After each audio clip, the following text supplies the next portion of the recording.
Ẹ káàbọ̀ sí ìkànnì Yorùbá Entertainment Gist, níbi tí a ti ń mú àwọn ìròyìn Yorùbá àti àwọn ìṣẹ̀lẹ̀ ní ilẹ̀ adúláwọ̀ wá sí etí ìgbọ̀yìn. Ẹ máa bá wa kálọ. You said I called on your children. That's why you're coming for my daughter. But have you forgotten that you came out publicly to say I was arrested? And people started sending me messages. And I was on location. I was filming one of my productions for YouTube.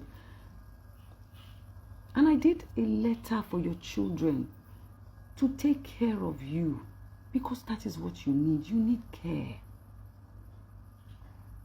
You live a very pathetic life. Your story is pathetic. And you know one of the problems, because I have tried to study you, one of the problems is that you lacked love. You were never, you see, you cannot give what you do not have. You don't have love. So how can you give love? How can you give what you don't have? And that's why you pick on people and you call it journalism without proof. You think that you can just sit down and say things and people will just believe you're saying without you having evidence and proof of what you are saying. Then you come up with the idea is, oh, I'm going to release the evidence so time. I'm going to release the video sometime. And then when at the end of the day, there's nothing for you to release. We know your story. Or the worst thing, you just come out and say, your sources said, your reliable sources said, your investigating, this is a so time, date, you just come and speak badabash. You come out and speak badabash. It was Toyin Lawani that made me forgive you the first time. Because you called and you apologized to me through Toyin. And they begged me, Toyin begged me, because she styled you that year to come for your birthday, which I did. You are nothing but a pathetic loser. You have failed on all levels. I'm here to talk to you, Toyin. Sorry, I said Toyin. Kem. I'm here to talk to you.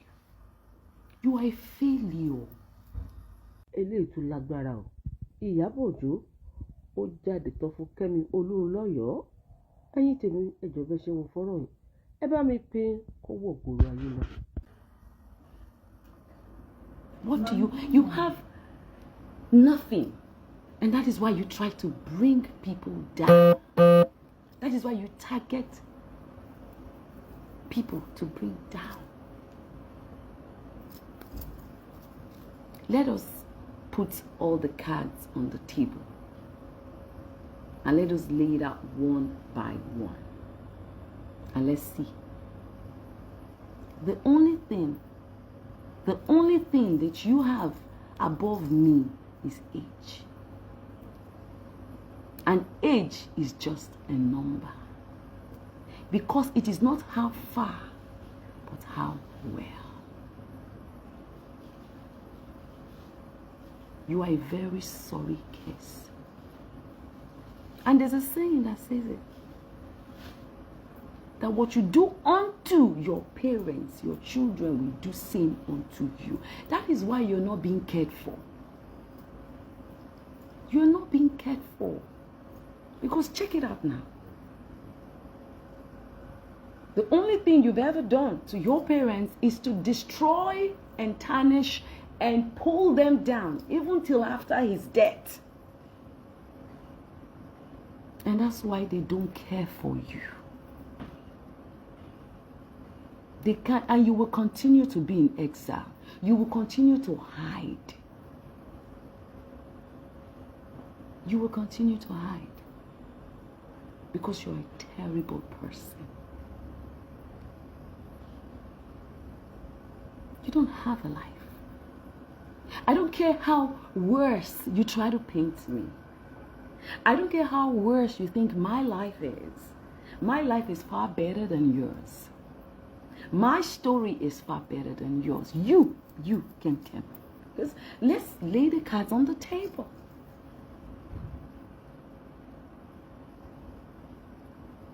I have 2 kids for 1 man. You have 3 kids for 3 different men. And then you come out and talk about who slept with who and who did. You are in Koton Pini àṣẹgbà eléyìí ò ṣaṣẹ́wó àṣẹ yàdàyàdà àṣẹ rádaràdà àṣẹ yàkàyàkà olórí burúkú ìyá àrànà tí ò lè dúró tọ́jú ọmọ because tó bá ráyè láti tọ́jú àwọn ọmọ ẹ̀ ò ní ráyè tọmọ lọ́mọ tó bá ráyè láti jókòó tọ́jú àwọn ọmọ tó bí nínú ara ẹ̀ ò ní máa wish bad lórí ọmọ lọ́mọ ò ní hide you will not hide under the guise of blogging and be destroying other people's children. Tí èèyàn bá ń tètè bímọ ó yẹ kó bírú èmi kẹ́mkẹ́m ṣọmọba ṣọmọ pé kí wá Priscilla wá jẹ́ granddaughter ẹ̀ ṣùgbọ́n torí pé ayé ẹ̀ ti bàjẹ́ nítorí pé olórí burúkú ni ẹ́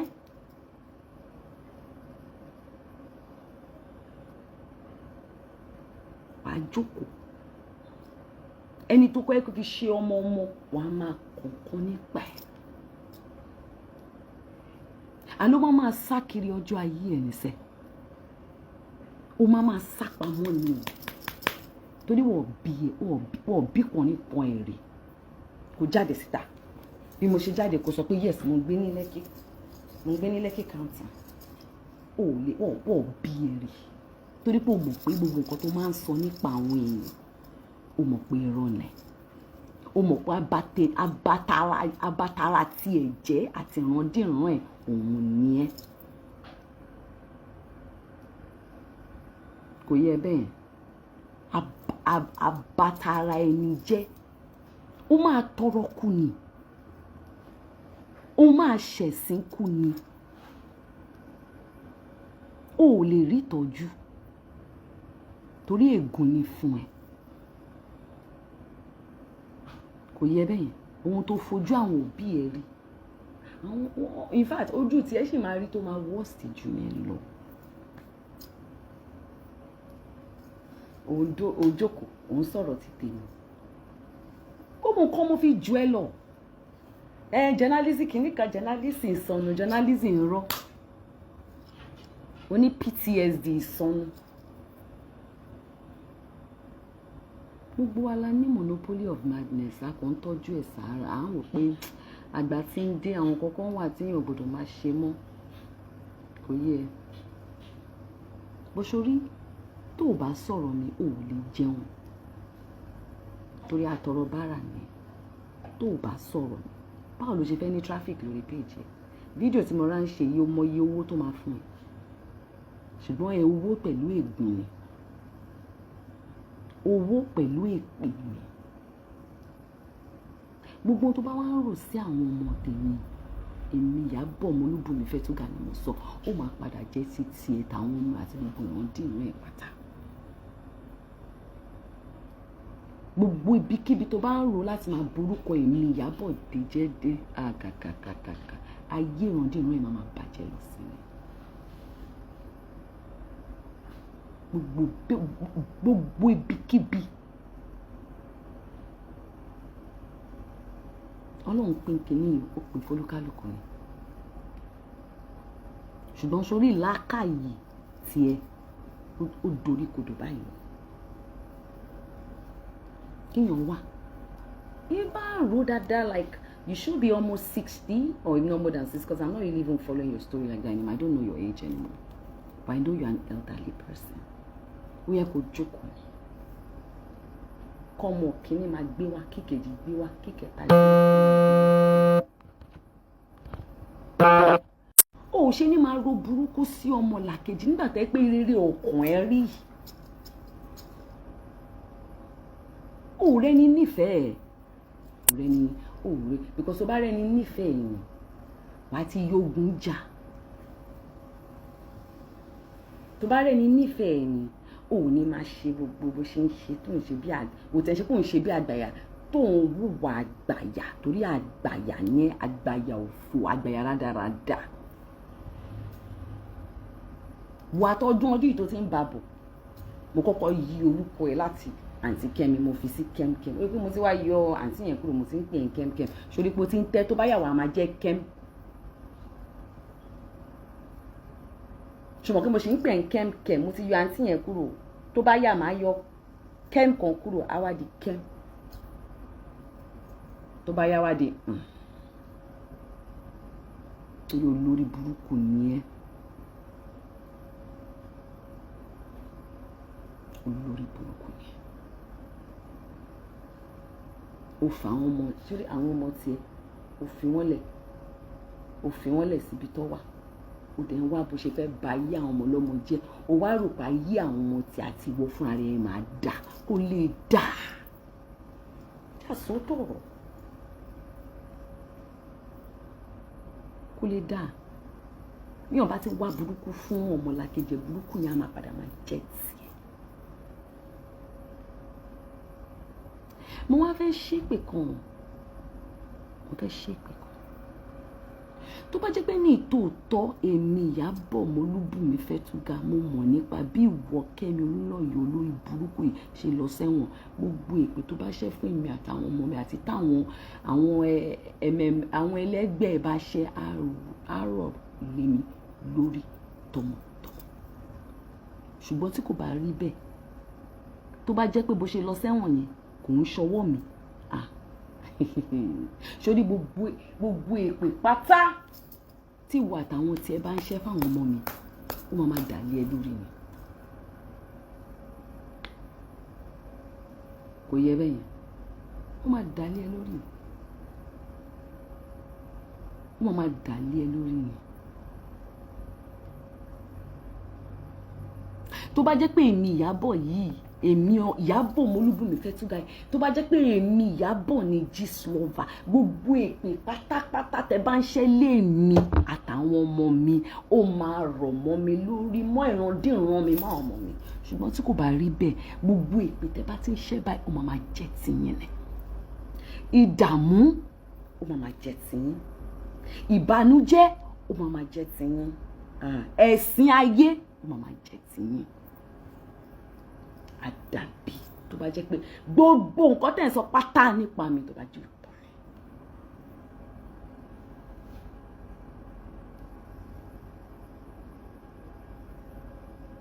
kò yẹ bẹ́ẹ̀ tó bá jẹ́ òótọ́ rẹ̀. ìtọ́jú tèmi fún ìyá mi Olúbùnmi ọmọ Fẹ́túgà ìtọ́jú tí mo fún ìyá mi tí àwọn ọmọ ẹ bá fún ẹ ní 1/3 ayé ò ní rí báṣabàṣa báyìí irú wa ò ní jókòó sí ká máa ṣépè fún ẹ ṣùgbọ́n mo tún wá sọ́sẹ̀ mo tún wá sọ pé èmi Ìyábọ̀ sẹ́ ọmọ Olúbùnmi Fẹ́túgà ọmọ Adékúnlé Ògúnrò tó bá jẹ́ pé mo gbé ọwọ́ sókè nà ìyá mi rí àbí mi ìtọ́jú ìyá mi nígbà tí ìyá mi wà láyé títí dìgbà tó fi lọ gbogbo èpè pátá tí ìkọ̀kan nu yín bá ṣẹ́ fún mi sẹ́ẹ̀ mo ló máa jẹ́ ti tèmi àti ìrandíran. bọ̀ tó bá jẹ́ pé mo tọ́jú ìyá mi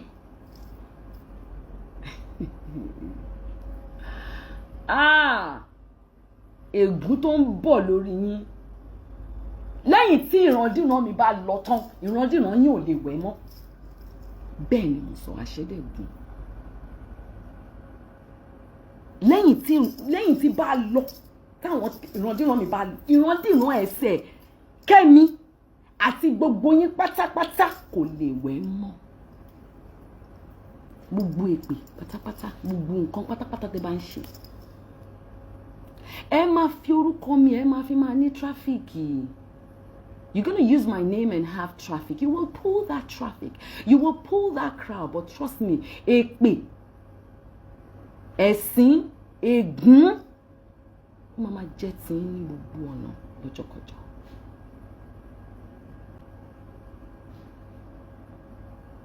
Àdàbí jàjù èpè lọ. Àdàbí ó jàjù èpè lọ. Oh God. Àdàbí ó jàjù. Àkàndá ọmọ lèmi o. Ológo funfun lèmi o. Ẹ máa try o. ẹ tí pọ̀ tó ẹ máa try ẹ máa fà á gidi ni o ṣùgbọ́n ẹ lè rí fà á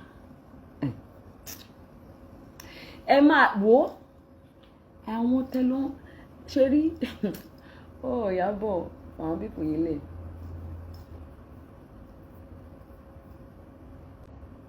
Kẹ́mi ọmọdé ni ẹ wà láì níbi táwa wà tó bá ń gbọ́ ó kéré sí nọ́mbà mi ó kéré sí nọ́mbà mi ó kéré sí nọ́mbà mi ìwọ bèbí yìí ó kéré sí nọ́mbà mi Kẹ́mi ó kéré ó kéré kẹ́mkẹ́m ó kéré ó bíntí ó wẹ́ òbílò ó máa kéku ni èmi báyìí mo máa fi yín báyìí wá ń bí wá fún mi gold bag kan èmi máa fi yín jayé máa fi orí pé mi ló filter mo ṣe rí mo jáde fún ẹ tán ni mi wọ black bonnet fún ẹ torí ọ̀rẹ́ ò tí gba black bonnet ọ̀rọ̀ ẹ kò tí gba black bonnet alẹ́ tí ẹ máa pọ̀ gidi gan kò yẹ èmi máa fi yín mu gold bag tó tutù ni sórí bí gold bag sórí bó ṣe ṣẹ̀wọ̀n máa fi yín mu gold bag máa fi yín pàṣáyò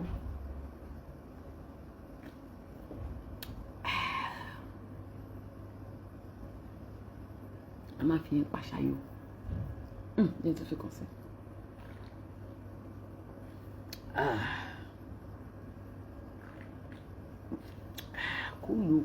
Kúlù tẹ́ńpà.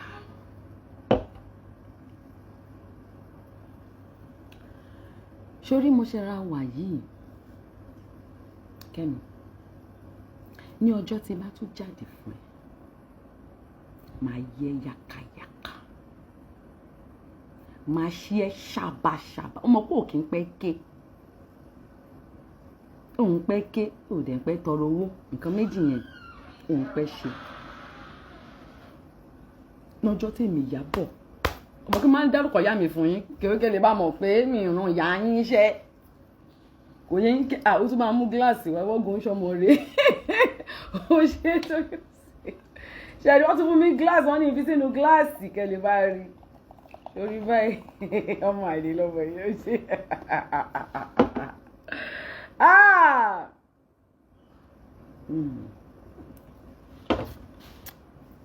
Kẹ́mi orí Facebook ló ti ń ṣorí burúkú ẹ̀ mo ṣe wá bẹ́ẹ̀ lórí Facebook.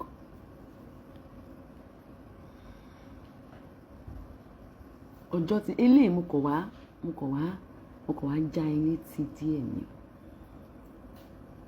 àìpé mo rán sọ̀rọ̀ mi ì tí ì dé mo ń bọ̀ lọ́nà ni.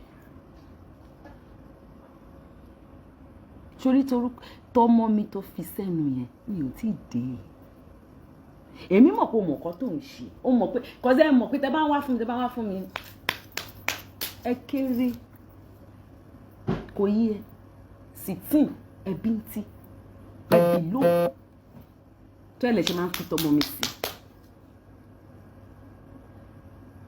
wà ní pé kejì ẹyẹ ó máa ń fún ọmọ mi lórúkọ ni ó máa ń fún wa lórúkọ kò lè jáde síta kó dárúkọ wa. àìpé torí ẹ̀yẹn ọ̀rọ̀ wa yẹn dẹ̀ ìyẹn wà ń kọ́ tìǹtì àjọ ń pò ń kọ́ tìǹtì gbogbo ẹnu tó máa wá ń dán lórí social media bó bá dé kọ́ọ̀tì nǹkan mi ló ń sọ sọ́rọ̀ wa ti wà ń kọ́ọ̀tì ẹ jẹ́ ìfìyẹn lẹ̀ síbẹ̀ ó dà pé next court case náà ṣé on the 18 kan ni bọ̀ṣọ́rí ìwọ àló máa sápamọ́ kù níṣẹ́ ò nílé báwo ló yẹ fẹ́ jáde síta torí tó bá jáde síta máa gbé ẹ wà dé evidence tó lóun ní o máa láti kólẹ̀ ó dẹ̀ ní ẹnu ló níbi ìtajàkara kò dẹ̀ jáde kò ké kò dẹ̀ jáde kò dẹ̀ tọrọ owó kò ló ní PTSD kò ní brain ẹ ti fẹ́ blow kò ní wọ journalist kan o ò ṣe journalist mo tún ti fẹ́ bẹ̀rẹ̀ journalist o fẹ́ sọ lórí burúkú ni ẹ kí irú ọmọ ló fẹ́ máa advice èmi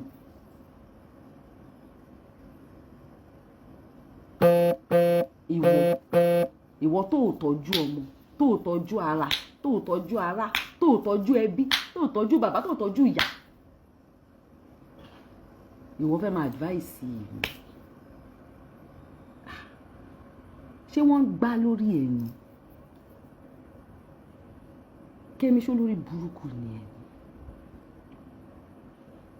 Ṣọ́tẹ̀ wèrè mọ́ bá fún ẹ ni? Èmi ò máa. Abẹ́rò pé torí ọmọ mi ti lọ́lé ọkọ máa wá di ọmọ gbogbo size ló wà. Kò yí ẹ tó bá ń gbọ́ ọ̀gbàgbàgbà, mo gbàgbàgbà ọ̀gbàgbàgbà. Tó bá dẹ̀ gbọ́ pé Porciano, ọmọ tún Porciano. Gbogbo ẹ̀ ló wà size by size. Ológo ọmọ ni mí, ẹ mọ̀ bá sọ̀rọ̀ mi ò ní lè jẹun. Báwo ló fẹ́ ṣe? Báwo ló fẹ́, báwo làwọn ọ̀tá mi, báwo ló fẹ́ fún ẹ lówó nígbà tó bá wá fún mi?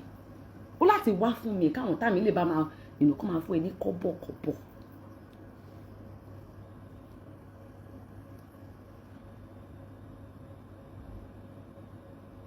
Ṣùgbọ́n olórí burúkú ni ẹ. Olórí burúkú. Àfi ìgbà tó tì mí tó jẹ́ kí n yọ àǹtí yẹn kúrò ní lábẹ́ kẹ́mkẹ́m.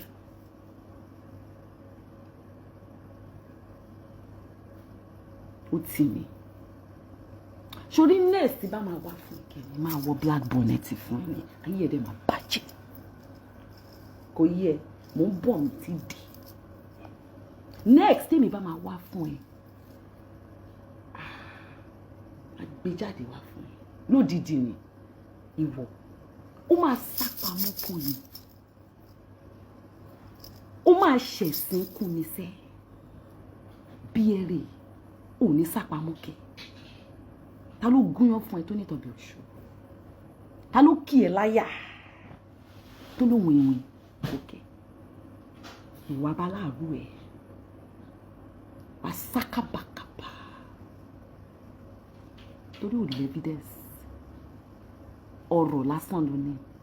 Okay, my name's Kemiolunloyo. I have news, Yes, this and the thing kan lómi ọbẹ̀ jẹ nìyẹn. Àwọn tó kàwé tó lọ́pọlọ àtàwọn tó kó Gẹ̀ẹ́sì tó ń sọ jẹ, àwọn ló máa ń mú jẹ. Kò ṣe rà wá. Ó bí ẹ̀rí. Ó tó bẹ́ẹ̀. Àwọn ọ̀tá mi gan tó bá ń kí ẹ láyà, àwọn gan mọ̀ pé wọ́n bí ẹ̀rí. Kò yí ẹ.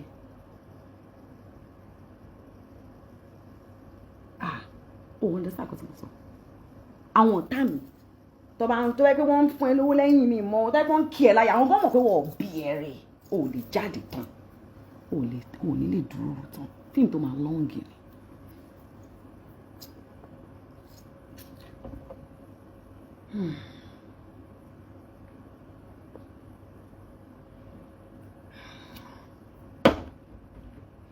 Kẹ́mi.